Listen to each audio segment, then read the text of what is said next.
बल्कि इस पाक सरजमीन के जर्रे जर्रे की अना का मान रखा, जिसकी जिंदगी जोदे मुसलसल से इबारत है। आपकी भरपूर तालियों में दावत सुखन दूंगा चेयरमैन पाकिस्तान तहरीक इंसाफ इमरान खान। हेलो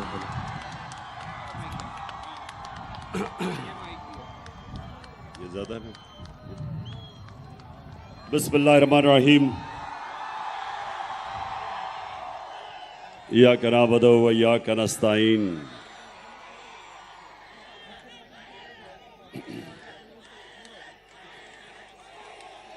शुक्रिया।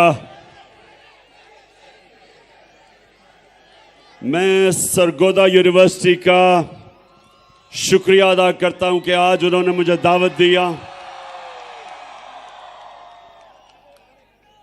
तो मैं अब सबसे रिक्वेस्ट करूंगा कि खामोशी से आपने मेरी बात सुननी है, पसंद आई तो बाद में फिर नारे मारना। शुक्रिया शुक्रिया।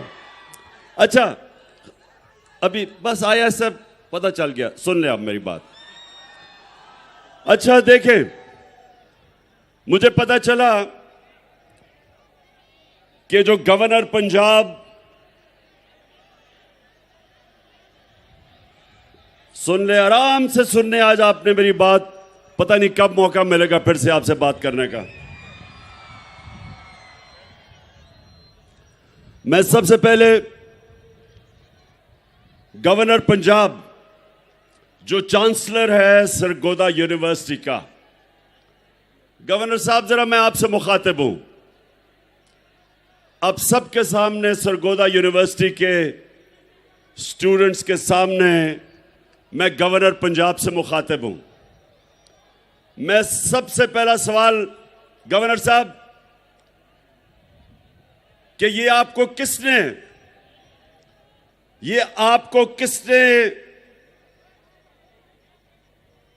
इजाजत दी है कि आप पॉलिटिकल लीडर्स को यूनिवर्सिटी के स्टूडेंट्स के सामने उनको एड्रेस करने से रोके?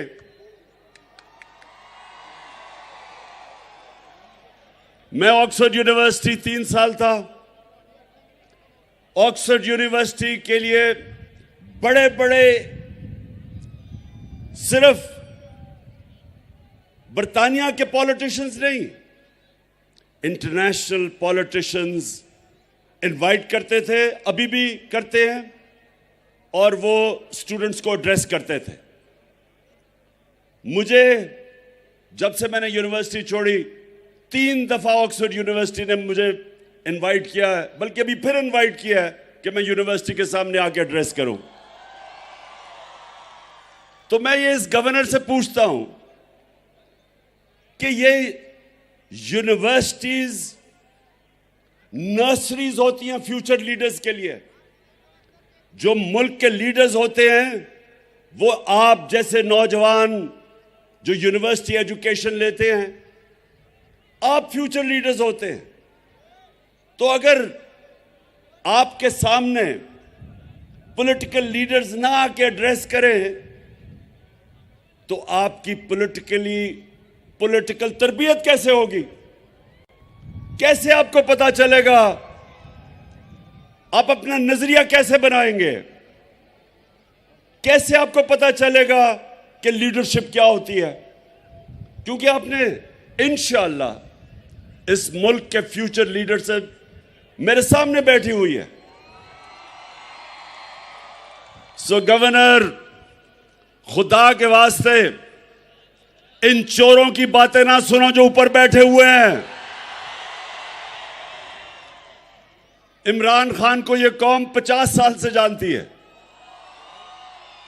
और मैं अपने फ्यूचर लीडर्स के सामने अगर आके बात करूंगा तो मुल्क की बेहतरी की बात करूंगा, इनकी बेहतरी की, इनकी तरबियत की बात करूंगा। और आपकी, एक तो ये, जब भी ये सारा जो चोरों का टोला ऊपर आके बैठ गया है, जब ये मेरा नाम सुनते हैं तो इनकी कांपें टांगनी शुरू हो जाती है। और ये गवर्नर की भी कांपें टांगी कि उसने वाइस चांसलर को कहा कि जनाब इमरान खान को ना बुलाओ। सबको बुलाना चाहिए, मैं चाहता हूं कि कांपे टांगने वाला बिलावल भी आपके सामने खड़ा हो। ये और बात है कि वो आधी उर्दू आधी अंग्रेजी, और वो कह कुछ रहा होगा, मतलब कुछ और समझ आ जाएगी आपको। वो कई दफा उसको यही नहीं पता चलता कि वो करता है या करती है। और दूसरी तरफ अगर शहबाज शरीफ आया तो मैं आपको यकीन दिलाता हूं कि वो आपसे पैसे मांगने शुरू कर देगा।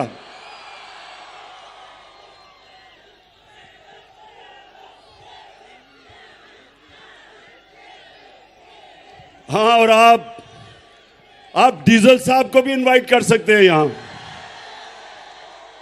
सबको आना चाहिए। डीजल बस बस बस सुन लो ना, मैं ये कह रहा हूं कि यूनिवर्सिटीज के अंदर सारे पॉलिटिकल लीडर्स को आके मौका मिलना चाहिए, अपना मौकफ रखे, क्योंकि आपकी ट्रेनिंग हो रही है। और इसलिए क्यों यूनिवर्सिटीज में मुल्क की फ्यूचर लीडरशिप यहां से जन्म लेती है। और दूसरी चीज, अच्छा जरा आपने देखें, आराम से आज आपने मेरी बात सुननी है, क्योंकि मुझे आपका जज्बा और जुनून मैं नोटिस कर रहा हूं, माशाल्लाह उबल रहा है। अच्छा अब सुनना है, देखें सरगोदा यूनिवर्सिटी के स्टूडेंट्स, बहुत बड़ा फिलोसोफर एरिस्टोटल ने आज से 2500 साल पहले एक बात कही थी। गौर से जरा मेरी बात सुने, वो क्या कही थी। उसने कहा था कि अगर एक माशरे में नाइंसाफी हो, जुल्म हो, तो सारे माशरे के शहरी राय हक के लिए खड़े होंगे, इंसाफ के लिए खड़े होंगे। और जब एक इंसान हक के लिए खड़ा होता है तो वो पैगंबरों का काम करता है। सारे अल्लाह के जो पैगंबर थे सब राय हक और इंसाफ के लिए खड़े हुए थे। हमारे नबी सल्लल्लाहु अलैहि वसल्लम मक्का के जो कुफार थे, जो जुल्म करते थे, जिन्होंने आजादी राय, जो अपनी आजादी राय लेके निकले थे, हमारे नबी सल्लल्लाहु अलैहि वसल्लम उन्होंने रोक दिया था, तशद्दुद किया था लोगों पे। वो उसके लिए खड़े हुए थे। जो हजरत मूसा थे वो फिरौन के जुल्म के खिलाफ खड़े हुए थे। हजरत इब्राहिम नमरूद के खिलाफ खड़े हुए थे। हजरत ईसा रोमन इंपीरियलिज्म और जो यहूदी एलीट थी उसके खिलाफ खड़े हुए थे। सब इंसाफ के लिए खड़े हुए थे। तो दो किस्म के पॉलिटिशियन हैं। एक पॉलिटिशियन है जिसको दुनिया हकारत से देखती है, अवाम का नाम लेके इक्तदार में आता है और उसी अवाम को लूटना शुरू कर देता है, झूठ बोलता है अवाम से। इनको लोग हकारत से देखते हैं। और दूसरा पॉलिटिशियन कायदे आजम मोहम्मद अली जिन्ना।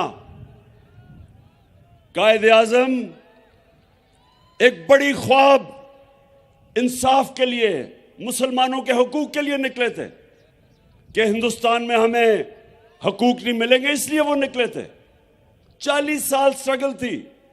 इसलिए आज हम सब कायदे आजम की इज्जत करते हैं कि उन्होंने अपने लिए सियासत नहीं की थी, हमारे लिए की थी। नेल्सन मंडेला, साउथ अफ्रीका में कोई सोच भी नहीं सकता था कि कभी भी खून के बगैर जो अफ्रीकन थे उनको आजादी मिलेगी, क्योंकि गोरों ने उनको पर कब्जा किया हुआ था। अपार्थाइड रिजीम थी, गोरे ऊपर बैठे थे, नीचे गुलाम थे।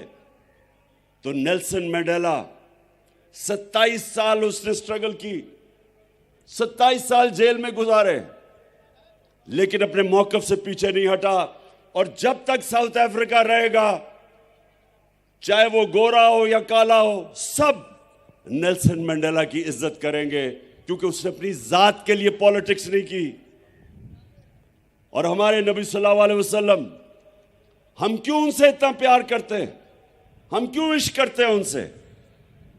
क्योंकि उन्होंने हमें हकूक दिलवाए, उन्होंने हमें इंसान बनाया, उन्होंने मदीना में अदल और इंसाफ का निजाम लेके आए, इंसानों को आजाद कर दिया, उन्होंने मेरिट लेके आए, उन्होंने तालीम का बताया कि जब तुम इल्म हासिल करते हो तो ये इबादत में शामिल हो जाता है।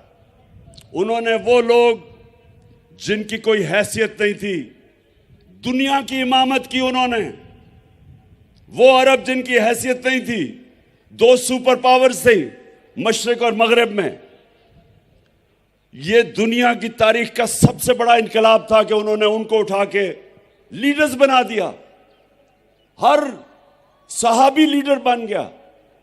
तो मेरे जो आज जो नौजवान में आप सब मेरे सामने हैं, ये समझें कि हमारा मुल्क अब 2 तरफ है, फैसला कुन मोड़ के ऊपर खड़ा है। अगर इस वक्त जो मैं अपनी सारी कौम को कहता हूं कि आप आज हक और सच और इंसाफ के लिए नहीं खड़े होंगे, तो याद रखें, जब आप जुल्म का मुकाबला नहीं करते और जुल्म के बुत के सामने झुक जाते हैं, वो माशरा तबाह हो जाता है।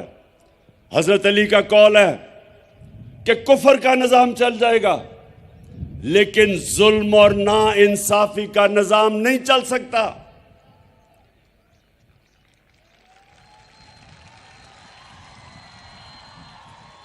और जो मेरे दुनिया के सबसे अजीम लीडर, हम सब के दिलों का जो राज करते हैं, नबी सल्लल्लाहु अलैहि वसल्लम, 1500 साल पहले उन्होंने जो कहा था, मैं सब चाहता हूं ये बार बार मेरी बात याद रखना कि जो उन्होंने कहा था, उनकी जो हदीस है कि तुम्हारे से पहले बड़ी कौमें तबाह हुई,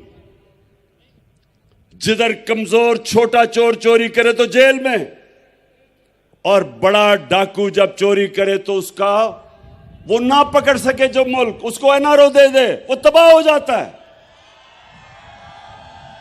ये याद रखें कि आप आज अपने सामने मुल्क को तबाही की तरफ जाते देख रहे हैं, क्योंकि मेरे नबी ने कह दिया था कि जब आज जेलों में जाके देखें, सब गरीब लोग नजर आएंगे आपको। मुशर्रफ ने मुझे भी कोई चंद दिन जेल में रखा था, मुझे कोई बड़ा डाकू वहां जेल में नहीं नजर आया, सब छोटे गरीब लोग थे। और जब मैं असेंबली में गया तो बड़े बड़े नामवर डाकू मुझे पाकिस्तान की असेंबली में नजर आए। तो ये देखें,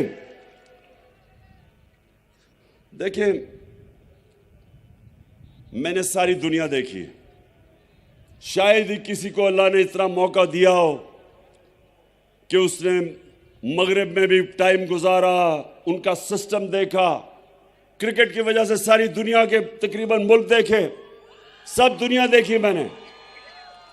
मैं आज आप सबको देखें, मेरे सरगोदा यूनिवर्सिटी के नौजवानों, गौर से मेरी बात सुने। सारी दुनिया में जो मुल्क खुशहाल हैं, जितने भी मुल्क खुशहाल हैं, सारे मुल्क जो खुशहाल हैं, वहां इंसाफ का निजाम है, वहां रूल ऑफ लॉ है, वहां कानून की हुक्मरानी है। और जितने मुल्क गरीब हैं, वसाइल के बावजूद, नाइजीरिया तेल के जखीरे पे बैठा, सबसे ज्यादा तेल अफ्रीका के अंदर नाइजीरिया में है। साउथ अफ्रीका में वेनेजुएला, सबसे ज्यादा साउथ अमेरिका में जो तेल है वो वेनेजुएला में है। वेनेजुएला से बेचारे लोग नौकरियां ढूंढने के लिए मर मर के दूसरे मुल्कों में जाते हैं, गुर्बत है। नाइजीरिया गुर्बत की इंतहा है। क्या वजह है? स्विट्जरलैंड, कोई वसाइल ही नहीं है स्विट्जरलैंड में। हमारे जो नॉर्दर्न एरियाज में, हमारे जो गिलगित बल्तिस्तान के पहाड़ हैं, आप यकीन करें कि कोई मुकाबला ही नहीं है। जो हमारी खूबसूरती है, जो स्विट्जरलैंड में है, उसका कोई मुकाबला ही नहीं है। अल्लाह ने जो हमें यहां खूबसूरती दी है। लेकिन स्विट्जरलैंड दुनिया का अमीर तरीन और खुशहाल मुल्क है, कोई वसाइल नहीं है। और नाइजीरिया और वेनेजुएला तेल के बावजूद गुर्बत है। फर्क क्या है? रूल ऑफ लॉ, इंसाफ, कानून की हुक्मरानी। स्विट्जरलैंड के अंदर जो रूल ऑफ लॉ इंडेक्स है, मतलब कि जिस मुल्क में इंसाफ का निजाम बेहतरीन है, स्विट्जरलैंड में 99.9% है रूल ऑफ लॉ इंडेक्स, यानी कोई कानून के ऊपर नहीं है। और नाइजीरिया 7%, 7%। तो इसलिए जब मेरे नबी सल्लल्लाहु अलैहि वसल्लम ने कहा था कि तुम्हारे से पहले बड़ी कौमें तबाह हुई, जिधर कानून नहीं, जिधर इंसाफ नहीं, जिधर कानून की हुक्मरानी नहीं, जिधर ताकतवर या आईनारो ले ले और कमजोर बेचारा जेलों में जाए, तब उन्होंने कहा था कि वो तबाह हो जाएगा। दुनिया में चले जाएं, तबाह हो रहे हैं मुल्क जिधर इंसाफ नहीं है। हमारे सामने मेरी जिंदगी में सिंगापुर आजाद हुआ, छोटा सा सिंगापुर, पानी भी उनका अपना नहीं था, मलेशिया से पानी आता था। वो सिंगापुर जिसको कोई सोच भी नहीं सकता था, सिर्फ एक बंदरगाह थी। ये सरगोदा यूनिवर्सिटी गौर से सुनो, क्योंकि हमारे सामने हुआ ये। उस सिंगापुर में एक ईमानदार लीडर आया जिसका नाम था ली कुआन यू। पाकिस्तान और सिंगापुर का जो पर कैपिटा इनकम था वो एक ही था। हमारा तो $150 पर कैपिटा था या $200, एक ही था। उस सिंगापुर के अंदर एक लीडर ने कानून कायम किया। जब आप कानून की बालादस्ती करते हैं तो करप्शन खत्म हो जाती है। करप्शन तो ताकतवर की करप्शन तबाह करती है मुल्क को। तो जब उसने कानून कायम किया, ताकतवर को कानून के नीचे ले आया, करप्शन खत्म की। सिंगापुर आज हमारे साथ शुरू हुआ था 60 साल पहले, 50-55 साल पहले। हमारा आज 2000 होगा डॉलर पर कैपिटा, मुझे याद नहीं है। सिंगापुर का $60,000 पर कैपिटा है। औसत आमदनी सिंगापुर में $60,000 है। वो मुल्क हमारा सारे वसाइल के बावजूद, हमें अल्लाह ने 12 मौसम दिए, जरखेज जमीन दी है, सोने के रिजर्व्स हैं, कॉपर के रिजर्व्स हैं। हमें अल्लाह ने वो टूरिज्म, हर चीज दी है उसने। और हमें देखे कि हमारा वो भी शबाज शरीफ मांगने गया था, अमेरिका जी मुझे पैसे दे दो, मैं मजबूर हूं। वो वैसे अगर टेप है वो जरा चलाए, मैं जरा आपको जरा सुना दे बस। मैं इसलिए कह रहा हूं कि ये फर्क है। मैं सऊदी अरब से होके आया हूं, मैं यूएई के होके, अभी मैं तुर्की होके आया हूं। और मैंने उन भाइयों को कहा कि आप हमारे बड़े अजीम भाई हैं, हमेशा आपने हमारी मदद की। और मैंने यही कहा, जब मैं आया हूं तो आप समझेंगे शायद ये मांगने आया। मैं मांगने नहीं आया, लेकिन मजबूरी है। जिस तरह माजी में 75 साल में आपने हमारा हाथ उठाया है। मैं ये आपको सरगोदा देखें, हम अब ये देख रहे हैं कि हमारा प्राइम मिनिस्टर जब पैसे मांगता है, सारे मुल्क की इज्जत खत्म हो जाती है। बाहर जब आप जाते हैं हरा पासपोर्ट लेके, दुनिया में जब जाते हैं तो आपको अलग लाइनों में खड़ा कर देते हैं, क्योंकि जो मुल्क दूसरे मुल्कों के सामने हाथ फैलाता है, जिस तरह जो आदमी दूसरे आदमी के सामने हाथ फैलाता है, इज्जत नहीं होती, कौमी गैरत खत्म हो जाती है। तो मैं जो आज आपको खास तौर पे, मैं सरगोदा यूनिवर्सिटी खास तौर पे जो मैं आपके पास आया ये बताने के लिए कि देखें, अगर हम ये समझते हैं कि ये मुल्क चल जाएगा, कि जेल भरे हो बेचारे गरीब लोगों से जो मजबूरी में चोरी करें, बेरोजगारी में, आजकल जो बिजली के बिल हैं वो कौन दे सकता है, तो मुश्किल में जो चोरी करे वो जेल में, और जो बड़े बड़े डाकू अरबों रुपए की चोरी जिन्होंने की हो वो दंदनाते फिरे हैं, प्राइम मिनिस्टर बन जाएं। ये जो, अब जरा सुने, ये आपके लिए मैं सिर्फ बता रहा हूं, सरगोदा यूनिवर्सिटी ये पॉलिटिक्स नहीं है, ये हमारे मुस्तकबिल का फैसला होने जा रहा है। अगर एक मुल्क का प्राइम मिनिस्टर उसको बनाते हैं जो 16 अरब रुपए की, वो और उसका बेटा, उनको चोरी में अंडर ट्रायल होते हैं, इनको सजा होने वाली थी, 16 अरब रुपए की FIA का केस कि इन्होंने चपरासी, मकसूद चपरासी और इनके नाम पे 16 अरब रुपया लिया, 1600 करोड़ रुपया, उसको प्राइम मिनिस्टर बना दें। वो इसहाक डार जो रिटन, सुने जरा, इसने रिटन एफिडेविट दिया हुआ है सन 2000 में मैजिस्ट्रेट के सामने कि मैं शरीफ खानदान के पैसे चोरी करके लंदन भेजता था, मैं मनी लॉन्ड्रिंग करता था, कन्फेशनल स्टेटमेंट है इसकी, उसको फाइनेंस मिनिस्टर बना दे, यानी बिल्ले को बैठा दे दूध की हिफाजत करने के लिए। और आसिफ जरदारी, उसके ऊपर किताबें लिखी हुई हैं चोरी पे, उसके बाहर एक किताब है कैपिटलिज्म अकिलीज हील, वो किताब रेमंड बेकर ने लिखी हुई है कि कितनी चोरी इसने और नवाज शरीफ ने की। अखबारों में इनके आर्टिकल आए हुए हैं, बाहर की दुनिया में इसको 10% कहते थे, नैब इसको पकड़ नहीं रही, नैब इसके केसेस खत्म करती जा रही है। उधर अभी सिंध का गवर्नर बनाया है, वो जरा सिंध का गवर्नर देखे और मौला जट देखे, कोई फर्क नहीं आपको नजर आएगा उसमें। यानी वो लोग जिनको जेलों में डालना था, वो 60%, ये जो कैबिनेट बनाई है 60% कैबिनेट जमानत पे है, बेल पे है, चोरी के केसेस है इनके ऊपर। और जो जिसको बनाया हुआ है इंटीरियर मिनिस्टर राना सनाउल्लाह, इसका अपना नून लीग का वजीर आबिद शेर अली का बाप कहता है इसने 18 कत्ल किए हैं। तो उस मुल्क जिसके ऊपर इन तरह के चोरों को बैठा दो, तो ये सियासत नहीं है, अब ये जहाद है, इन चोरों के खिलाफ जहाद है।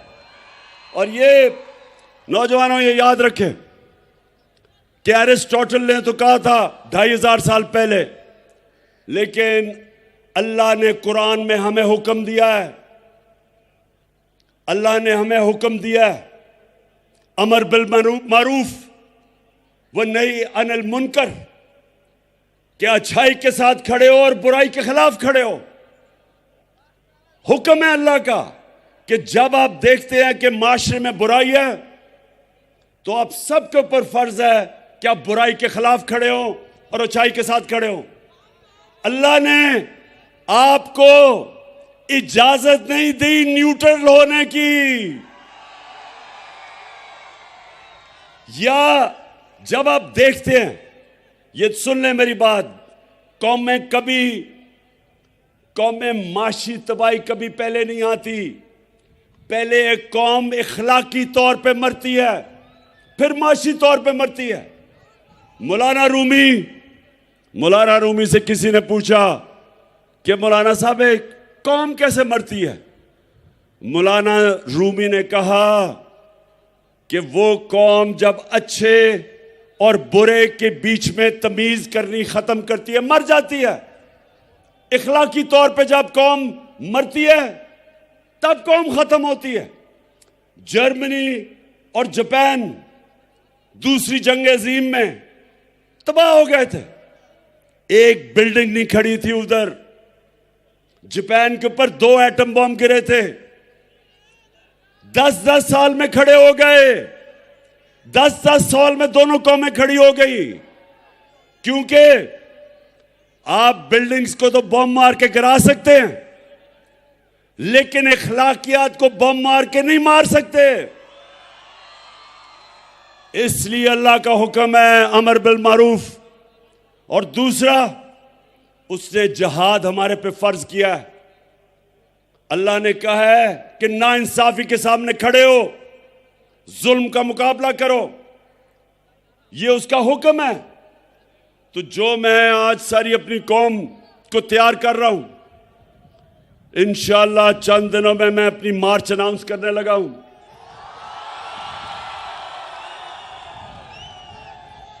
और ये सियासत नहीं है, ये मेरे मुल्क के लिए हकीकी आजादी की जहाद है। मैं कभी, सुन लो, ये मेरा जो ईमान है, मैं समझता हूं कि इन चोरों की गुलामी से बेहतर यह है कि मैं मर जाऊं। मैं जीना नहीं चाहता।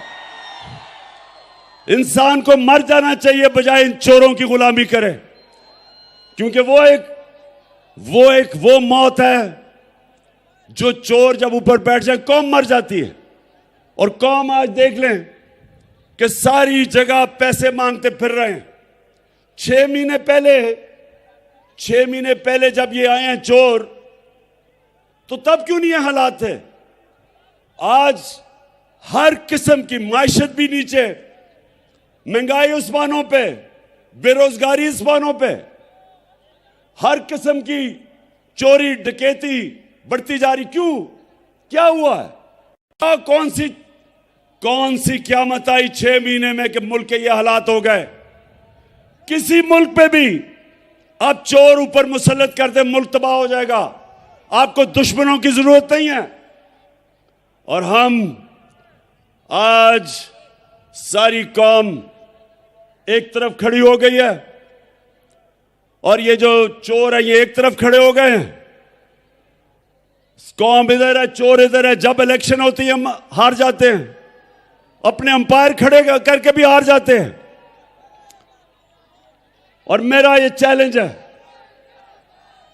मेरा सरगोदा यूनिवर्सिटी आखिरी 2 बातें करने लगा हूं आपसे। देखें, अब आखिरी 2 बातें। एक आप सब ने मेरे से वादा करना है। अभी नहीं, बात तो करूं। आपने सब ने हाथ उठा के एक मेरे से वादा करना है कि आप सब हमेशा जुल्म और नाइंसाफी के सामने जिहाद करेंगे, झुकेंगे नहीं। और दूसरा, सरगोदा यूनिवर्सिटी, दूसरी बात, मैं आप सबको पता होना चाहिए कि आप अल्लाह की सबसे अजीम मखलूक हैं, अशरफुल मखलूकात। अल्लाह ने हम सब के अंदर सलाहियत दी है। अल्लाह ने हमें सब में सलाहियत दी है कि हम जो चाहें हम बन सकते हैं। हम सब में सलाहियत है। ये याद रखना कि इंसान हर काम कर सकता है, सिर्फ एक शर्त है कि जब वो किसी ख्वाब के पीछे जा रहा हो, जब वो अपनी ख्वाब के पीछे जा रहा हो, एक शर्त है कि जब बुरा वक्त आता है आपने हार नहीं माननी, क्योंकि इंसान हारता तब है जब वो हार मान जाता है। सब जो मैंने क्रिकेट में एक सबक सीखा था, सबसे बड़ा सबक मैंने ये सीखा था कि आखिरी गेंद तक मुकाबला करता है वो चैंपियन होता है। तो आपके सामने वो आदमी खड़ा है जिसको कभी हार हरा नहीं सकती। मैं ये पीडीएम के चोरों को आज मैसेज देना चाहता हूं, क्योंकि मैं इनको पॉलिटिशियन नहीं कहता, मैं इनको चोर कहता हूं। क्योंकि अल्लाह का हुक्म है कि अमर बिल मारूफ,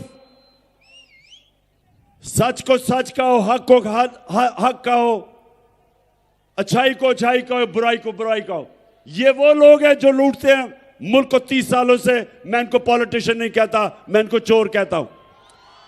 तो इंशाअल्लाह आपका सरगोदा यूनिवर्सिटी, आपका कैप्टन अब इनका मुकाबला करेगा और आप सब ने मेरे साथ टीम बना पाकिस्तान जिंदाबाद। अच्छा, और एक वाइस चांसलर साहब, वो जो गवर्नर बैठा हुआ है, ये नून लीग का गवर्नर, उसको प्लीज मैसेज दे दें कि सरगोदा यूनिवर्सिटी में हर पॉलिटिकल लीडर को यहां बुलाएं और आपके सामने खड़ा करें। और मैं आपको आज यकीन से कहता हूं कि इनमें से एक भी नहीं आएगा, क्योंकि आप सबको देख के अभी से ही उनकी कांपे टांगनी शुरू हो गई है।